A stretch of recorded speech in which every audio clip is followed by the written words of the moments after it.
The Radio Forest Podcast. Hey, Forrest. Hey, Greg, what's happening? How are you? I'm doing fantastic. It's a great day at the Rock and Roll Hall of Fame. Yeah, tell me about the induction class for 2023. You know, we announced it today.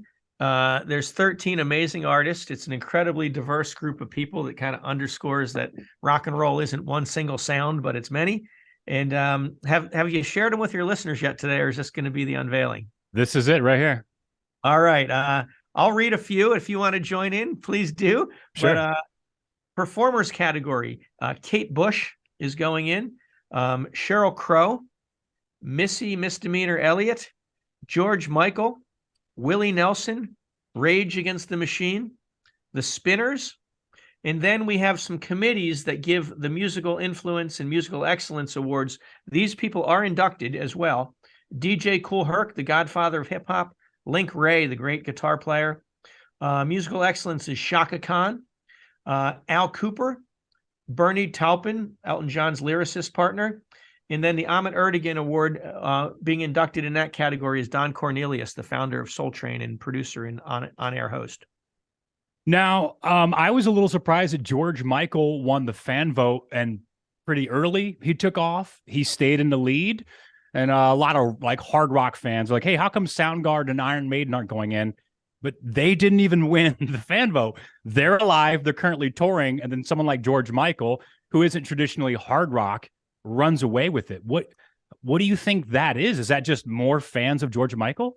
I think it's a little bit of that. And also, not to take anything away from the others, but George Michael is massively popular globally. And while he hasn't released a record in decades because he's been gone, he massive fan base on a global scale.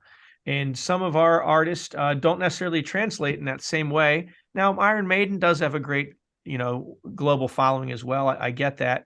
But to turn the tables the other way, Kate Bush, wildly popular in the UK, has really not had huge success in the US up until recently, but wildly popular in the UK. Now, I've been a little critical in the past of the Rock and Roll Hall of Fame, but I've changed my tune, and let me tell you how that happened. It's been talking to you and then you educating me on how this process works. So then I realized it's more of a voting process. It's people that are in the Rock and Roll Hall of Fame that are deciding. It's not Greg Harris or critics for the Rolling Stone magazine picking who should go in. It's a selection committee, and it's like a very detailed process. And also I realized who I think should go in the Rock and Roll Hall of Fame. I'm one guy. I'm not in charge of rock and roll, and it's very different. There's blues, there's hip hop, there's all kinds of influences. So can you once again explain how a band gets nominated and then entered into the Rock and Roll Hall of Fame? Absolutely. So there's two processes. The first one is the for the performers, and there's a nominating committee that meets. It's about 25 people. We each nominate two, and really discuss them. And out of that meeting comes a ballot. The ballot this year had 14 individuals on the ballot, and that ballot goes out to all the other living inductees, as well as some industry people, some writers, some historians. It's a little over 1,000 voters, and those ballots all come back. And usually this time around, it was the top 7 vote getters get in, and it's picked by their peers. Then away from that, there's committees that look at musical excellence, musical influence. And for instance, in the Ahmet Ertegun, you can't have Don Cornelius as the producer promoter of Soul Train in the general performer ballot going up against Rage Against the Machine and others like that. So it's a committee that looks at that excellence. But the primary way for the performers is through the bigger, broader ballot. And then there's some, like Shaka Khan was on the regular ballot, this I think 6 times. And the committee kept saying, this person's important, this person's important. So the Musical Excellence Committee then took that information and said, you know what? She deserves it. Let's put her in. You guys have also been pretty open about criticism. I've seen you sort of roll with criticism from Axl Rose, Steve Miller, and even Dolly Parton. So talk about how you think that's their right to say whatever they feel about the Rock and Roll Hall of Fame. And I've heard you say before, that's completely fine. Yeah. Most of it stems from us not doing a good job of communicating to them exactly what we do here. And even Steve Miller, once he visited and saw our education programs at the museum, he became an advocate for the museum. Still didn't sway much on the induction process, but on the museum, he became an advocate. Dolly, once she understood that she wasn't going in as an anomaly, she was going in where Bob Wills, Hank Williams, Bill Monroe, Johnny Cash, other great country artists were already in, then she really embraced it. But initially, she thought that maybe there's other rock artists that are more deserving than her. She has a tradition of being very humble. I think she once tried to decline a presidential medal and things like that. But she came around and delivered. I'll never forget seeing her at the ceremony performing a duet with Rob Halford of Judas Priest doing Jolene. That was pretty wild, and Rob was completely loving it. I think that adds more credit to the Rock and Roll Hall of Fame when Judas Priest is like, absolutely Dolly Parton. So then fans go, oh, okay, maybe it's not. And I've heard you say this. It's not four white dudes with guitars in the Rock and Roll Hall of Fame. It's Dolly Parton. And if Rob Halford knows Jolene, I think that changes the temperature a little bit of these bands. I agree. And that's part of the voting process. It's an election by their peers or the primary voters. It's not a popularity contest. The fan vote can get skewed by whoever has the most followers or the most, the biggest fan base. It doesn't necessarily mean they have, the greatest artistic impact and influence on others. Now, the kicker is that ballot of 14 was terrific. Only 7 are going in. The other 7 will be eligible next year, and the whole process will start over. But today we're celebrating those that got the votes and those that are going in. Now, how do you guys pick on who inducts who? Does the person doing the inducting, do they have to already be in the Rock and Roll Hall of Fame? I think of like the connection between Rush and McCartney and the Foo Fighters. So does the person getting inducted, does Kate Bush give you a list of who she'd like to have? And do they have to already be in the Hall of Fame? It's a bit of an iterative process, and it's they don't have to be in the Hall of Fame. It's a great way for us to connect some of these artists with a new generation of somebody that they influenced or somebody that cares about them. And as I think about that, I think about, well, when the Allman Brothers went in, Sheryl Crow inducted them. She was a younger artist that had played with them and performed with them before. I think that's correct. I'll have to double check my stuff, but I'm pretty sure she inducted them. So you get a little bit of that crossover, and it's a chance to bring the generations together.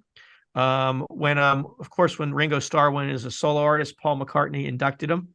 When Bill Withers, Lean on Me, went in, I believe John Legend inducted him, and then he jammed and performed with Stevie Wonder. So it's these type of combinations that connect yesterday and today that are really powerful and exciting. I want to ask you a question now, a little bit different than the Rock and Roll Hall of Fame. Have you ever had a motorcycle crash? And I ask this because I've got a classic Triumph, and I crashed it this year, but it's the best thing I ever did because now I completely redid the whole thing, and I got pretty lucky. But if you ride long enough, you get into these scary situations. How about you? Yeah, I had a 1957 Triumph Tiger, and I got hit, sort of just hit while I was on a bridge by a car, and luckily I ended up sort of standing on top of the bike in the railing, and it hit my leg, but I got out of it better than I could have. So, and what year's your Triumph? 71. I've got a Bonneville, but it's all bobbed out. But I changed the paint, put a bigger fender on it, put an LED headlight on it. I wanted to keep it like period specific. Yeah. But then I was like, well, this isn't exactly a safe bike. It's got no turn signals. So let's update a little bit of the features so I can look a little bit better on the road. Yeah. You got to be careful. Mine was a Tiger, which was the same as a Bonneville, but a single carb. Yeah. And great bike. I miss it. I wasn't smart enough to hang on to it. How about record store day? Did you go buy anything this year? Are you still in that world? I am still in that world. We sell a lot of vinyl at the Rock and Roll Hall of Fame now. Oh, I didn't know that. And I still collect, but I didn't buy anything this year. I feel embarrassed to say that on air, but truth be told, I didn't. But I'm still into it and still love it and still play records at home. Let me get your thoughts on this. Did you see that recent study that 50% of all current vinyl buyers don't own a record player? What do you think that attributes it to?